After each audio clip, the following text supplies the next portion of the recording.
Hi viewers, MS Excel తర్వాత పాఠానికి మీకు స్వాగతం. చూడండి, ఇక్కడ మనకు ఒక థీమ్స్ అనే గ్రూప్ ఉంది. ఈ థీమ్స్ అనే గ్రూప్ యూజ్ చేసి మనం మన మ్యాటర్కి థీమ్స్ అప్లై చేయొచ్చు. ఫర్ ఎగ్జాంపుల్ చూడండి, ఇక్కడ నేను మీడియా అనే ఒక ఆప్షన్ని క్లిక్ చేశాను. క్లిక్ చేసి చూడండి, దాని థీమ్ మారిపోయింది. ఇక్కడ కలర్స్ అని ఉంది. ఈ ఆప్షన్ యూజ్ చేసి మనం కలర్స్ చేంజ్ చేయొచ్చు. మీరు అక్కడ చూస్తూ ఉండొచ్చు, ఇక్కడ చూడొచ్చు, అక్కడ మనకు వెనకాల కలర్ మారుతుంది. తర్వాత చూడండి, ఇందులో ఇంకోటి ఫాంట్ అని ఉంది. ఈ ఆప్షన్ యూజ్ చేసి మనం మన ఫాంట్ని చేంజ్ చేయొచ్చు. తర్వాత ఇది వచ్చేసి వెనకాల ఎఫెక్ట్ ఇవ్వచ్చు. ఈ బాక్స్ని చూసినట్టయితే మీరు దానికి ఒక ఎఫెక్ట్ ఇవ్వడానికి ఈ ఆప్షన్ యూజ్ అవుతుంది. తర్వాత ఇక్కడ ఇంకొక ఇంపార్టెంట్ ఆప్షన్ ఉంది, మార్జిన్స్. చూడండి, ఇప్పుడు మీకు ఇక్కడ ఒక లైన్ కనిపిస్తుంది. అంటే దీని అర్థం ఏంటంటే ఇక్కడికి మీకు పేజ్ ఎండ్ అయిపోయిందని అర్థం. కింద ఒక లైన్ కనిపిస్తుంది, చూసారా? ఇక్కడ వరకు కింది బాటంలో ఇక్కడ వరకు పేజ్ ఎండ్ అయిపోయిందని అర్థం. చూడండి, మీకు ఇంకొక 5-6 నేమ్స్ ఇక్కడ మిగిలిపోయి ఉన్నాయి. మనం ఇప్పుడు ఒకవేళ ప్రింట్ తీస్తే ఈ 5-6 నేమ్స్ మనకు ప్రింటింగ్లో రావు. వీటిని కూడా మనం ఇందులోనే వచ్చేటట్టు అడ్జస్ట్ చేయాలనుకోండి, అప్పుడు మనకి మార్జిన్స్ అనేటివి యూజ్ అవుతాయి. దానికోసం చూడండి, మనం ఇక్కడ అప్లికేషన్ మెనూలోకి వెళ్ళి ఇక్కడ ప్రింట్లో ప్రింట్ ప్రివ్యూని క్లిక్ చేయండి. ప్రింట్ ప్రివ్యూని క్లిక్ చేస్తే యాక్చువల్లీ మీకు ఇలా వస్తుంది. మీకు ఇక్కడ మార్జిన్స్ ఏం కనిపించట్లేదు. మీకు మార్జిన్స్ కనిపించాలి అంటే ఇక్కడ షో మార్జిన్స్ ఉంది, చూసారా? దీన్ని క్లిక్ చేయండి. దీన్ని క్లిక్ చేసి ఇప్పుడు మనం ఈ మార్జిన్స్ని అడ్జస్ట్ చేయొచ్చు అన్నట్టు. చూడండి, ఇప్పుడు నేను దీన్ని ఇట్లా పైకి డ్రాగ్ చేశాను అనుకోండి, ఈ మార్జిన్ ఇక్కడ తీసుకెళ్ళి ఇలా పైకి నేను డ్రాగ్ చేస్తే నాకు ఆ కిందున్న వేరే 4-5-6 నేమ్స్ ఉన్నాయిగా, ఆ నేమ్స్ కూడా నేను దీనిలో అడ్జస్ట్ చేయడానికి వీలుంటుంది అన్నట్టు. చూడండి, ఇప్పుడు నేను క్లోజ్ ప్రింట్ ప్రివ్యూని క్లిక్ చేశారనుకోండి, మీకు ఇక్కడ చూడండి ఇంకెన్ని నేమ్స్ ఉన్నాయి, ఇంకా 2 నేమ్స్ ఉన్నాయి. ఈ 2 నేమ్స్ని కూడా ఇందులోకి అడ్జస్ట్ చేయాలంటే ఒకవేళ మార్జిన్స్ సెట్ అవుతేనేమో అందులో చేయొచ్చు, లేకపోతే ఫాంట్ సైజ్ చిన్నగా చేసుకుంటే సరిపోతుంది. చూడండి, ఇక్కడ మనం ఇంకొంచెం పైకి జరుపుదాం దీన్ని. ఇలా మార్జిన్ సెట్ చేయడానికి క్లోజ్ ప్రింట్ ప్రివ్యూ అనండి. ఇప్పుడు చూడండి, మొత్తం అన్ని నేమ్స్ అనేటివన్నీ మనకు ఒకే పేజీలో వచ్చేసాయి అన్నట్టు. ఇలా ఈ మార్జిన్స్ యూజ్ చేయొచ్చు. ఇక్కడ మనం మార్జిన్స్ని క్లిక్ చేసినట్టయితే ఇక్కడ చూడండి, మనకు కొన్ని డిఫాల్ట్గా ఉన్నాయి. అన్ని వైపుల నుంచి నాకు చూడండి, ఇక్కడ టాప్లో 0.75, బాటంలో 0.75, లెఫ్ట్లో 0.7 ఇక్కడ ఉందిగా. ఈ ఆప్షన్ని క్లిక్ చేశాను అనుకోండి, నాకు అన్ని వైపులా అలా అడ్జస్ట్ అవుతుంది. 0.75 అడ్జస్ట్ అవుతుంది. అలా కాకుండా నాకు 1 ఇంచ్ అడ్జస్ట్ కావాలి అంటే చూడండి, ఇక్కడ అన్ని వైపుల నుంచి 1 ఇంచ్ అడ్జస్ట్ చేయాలి అంటే ఈ ఆప్షన్ తీసుకోవచ్చు. ఓకేనా? తర్వాత చూడండి, ఇక్కడ మీకు ఓరియంటేషన్ అని ఉంది. ఈ ఓరియంటేషన్ అనే ఆప్షన్ యూజ్ చేసి మనకు ప్రింటింగ్ అనేది మనకు పేపర్కి నిలువుగా రావాలా, అడ్డంగా రావాలా అనేది ఇక్కడ మనం సెట్ చేసుకోవచ్చు. ఫర్ ఎగ్జాంపుల్ నేను ఇక్కడ ప్రింట్లో ప్రింట్ ప్రివ్యూ చూసినట్టయితే నాకు ఈ పేపర్ అనేది అడ్డంగా ఉంది. ఓకేనా? ఇప్పుడు నేను దీన్ని నిలువుగా వేయాలనుకోండి, దీనిలోకి వెళ్ళేసి పోర్ట్రేట్ని క్లిక్ చేసి ఇక్కడ ప్రింట్లోకి వెళ్ళేసి ప్రింట్ ప్రివ్యూ చూసుకున్నట్టయితే నాకు పేపర్ అనేది ఇలా వస్తుంది అన్నట్టు.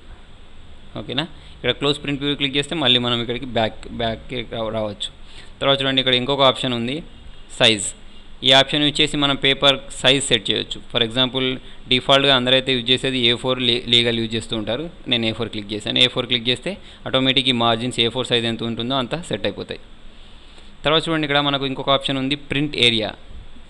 ఈ ప్రింట్ ఏరియా ఆప్షన్ యూజ్ చేసి మనం ఫర్ ఎగ్జాంపుల్ చూడండి, ఈ మ్యాటర్ మొత్తం ఉంది కదా, ఈ మొత్తంలో నాకు ఇదంతా ప్రింట్ అవసరం లేదు, నాకు ఇంతవరకే ప్రింట్ కావాలనుకోండి. అలాంటప్పుడు నేను అంత సెలెక్ట్ చేసేసుకొని ప్రింట్ ఏరియాలోకి వెళ్ళేసి ఇక్కడ సెట్ ప్రింట్ ఏరియా క్లిక్ చేసినట్టయితే చూడండి, నాకు దీని చుట్టూ ఒక బార్డర్ వచ్చింది. ఇప్పుడు నేను ఇక్కడ ప్రింట్లోకి వెళ్ళేసి ప్రింట్ ప్రివ్యూ చూసినట్టయితే చూడండి, నాకు అంతే చూపిస్తుంది. అంటే నాకు ప్రింటింగ్లో ఇదే వస్తుంది అన్నట్టు, మొత్తం రాదు. మళ్ళీ నాకు మొత్తం రావాలి అంటే సేమ్ ఇందులోనే ప్రింట్ ఏరియాలోనే క్లియర్ ప్రింట్ ఏరియా అని ఉంటుంది. దీన్ని క్లిక్ చేసి ఇప్పుడు మీరు చూడండి, ప్రింట్ ప్రివ్యూ మొత్తం చూపిస్తుంది. ఓకేనా? మనకు ఎంత మ్యాటర్ అయితే కావాలో దాన్ని సెలెక్ట్ చేసుకొని సెట్ ప్రింట్ ఏరియా అంటే సరిపోతుంది. తర్వాత చూడండి, నేను ఇదంతా నాకు ఒకటే పేజ్లో వద్దనుకోండి, అంటే ఇక్కడ వరకు ఒక పేజ్లో రావాలి, ఇక్కడ నుంచి అట్లా రావాలనుకోండి, ఇక్కడ బ్రేక్లోకి వెళ్ళేసి ఇన్సర్ట్ పేజ్ బ్రేక్ని క్లిక్ చేసినట్టయితే చూడండి, ఇదంతా ఒక పేజ్లో వస్తుంది. మీకు ఎలా చూడొచ్చు అంటే ఇక్కడ ప్రింట్లోకి వెళ్ళి ప్రింట్ ప్రివ్యూ చూసినట్టయితే చూడండి ఇంతవరకు. మళ్ళీ ఇక్కడ నెక్స్ట్ పేజ్ క్లిక్ చేస్తే ఆ మిగతాదంతా వేరే పేజ్లో వస్తుంది. మళ్ళీ నెక్స్ట్ పేజ్ క్లిక్ చేస్తే అదంతా వేరే పేజ్లో వస్తుంది. అట్లా మనం పేజ్ బ్రేక్స్ని సెట్ చేయొచ్చు అన్నట్టు. ఇక్కడ క్లిక్ చేసేసి మళ్ళీ బ్రేక్లోకి వెళ్ళేసి ఇన్సర్ట్ పేజ్ బ్రేక్ అంటే అక్కడ ఒక బ్రేక్ వస్తుంది. అంటే ఇంతవరకు మొత్తం ఒక పేజ్లో వస్తుంది, ఇదంతా వేరే పేజ్లో వస్తుంది, మళ్ళీ ఇదంతా వేరే పేజ్లో వస్తుంది. ఆ బ్రేక్స్ని తీసేయాలంటే ఇందులోకి వెళ్ళి రీసెట్ ఆల్ పేజ్ బ్రేక్స్ని క్లిక్ చేస్తే సరిపోతుంది. తర్వాత చూడండి, బ్యాక్గ్రౌండ్. మన మ్యాటర్కి వెనకాల ఏదైనా బ్యాక్గ్రౌండ్ ఇవ్వాలనుకోండి, ఇక్కడ బ్యాక్గ్రౌండ్ని క్లిక్ చేసి మనం ఏ బ్యాక్గ్రౌండ్ కావాలంటే ఆ బ్యాక్గ్రౌండ్ ఇలా అప్లై చేయొచ్చు అన్నట్టు. డిలీట్ బ్యాక్గ్రౌండ్ అంటే అది మళ్ళీ వెళ్ళిపోతుంది. తర్వాత ఇక్కడ ఇంకొక ఇంపార్టెంట్ ఆప్షన్ ఉంది చూడండి, ప్రింట్ టైటిల్స్. ఇప్పుడు నేను ఇక్కడ చూడండి లాస్ట్ నేమ్ అని ఉంది, ఫస్ట్ నేమ్ అని ఉంది, డిపార్ట్మెంట్, స్టేట్, అవర్స్ ఇవన్నీ ఉందిగా. ఇప్పుడు మనకు ఫర్ ఎగ్జాంపుల్ 2 పేజెస్ ఉన్నాయనుకోండి. ఇక్కడికి వెళ్ళి ప్రింట్లో ప్రింట్ ప్రివ్యూ చూసుకున్నట్టయితే ఫస్ట్ మనం దీన్ని ల్యాండ్స్కేప్లోకి సెట్ చేద్దాం. ఓకే, ఇప్పుడు చూడండి ఇక్కడ ప్రింట్లోకి వెళ్ళి ప్రింట్ ప్రివ్యూ చూశాను. ప్రింట్ ప్రివ్యూ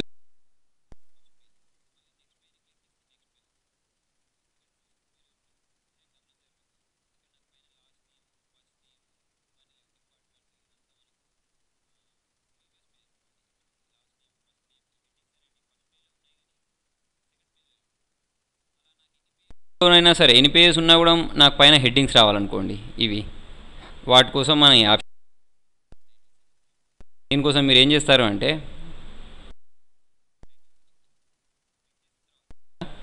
రో టు రిపీటెడ్ టాప్ అని ఉంది కదా, ఇక్కడ క్లిక్ చేయండి. క్లిక్ చేసి మీకు ఏ రో అయితే లేకపోతే ఇదంతా రావాలనుకోండి, ఇదంతా సెలెక్ట్ చేయండి.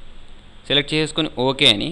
ఇప్పుడు మీరు ఒకవేళ ప్రింట్లోకి వెళ్ళి ప్రింట్ ప్రివ్యూ చూసినట్టయితే చూడండి ఇక్కడ ఇది మనకు టాప్లో ఉంది కదా. నేను నెక్స్ట్ పేజ్ క్లిక్ చేసిన నాకు నెక్స్ట్ పేజ్లో సేమ్ చూడండి time computer education plus last name first name ఇదంతా వచ్చింది అన్నట్టు.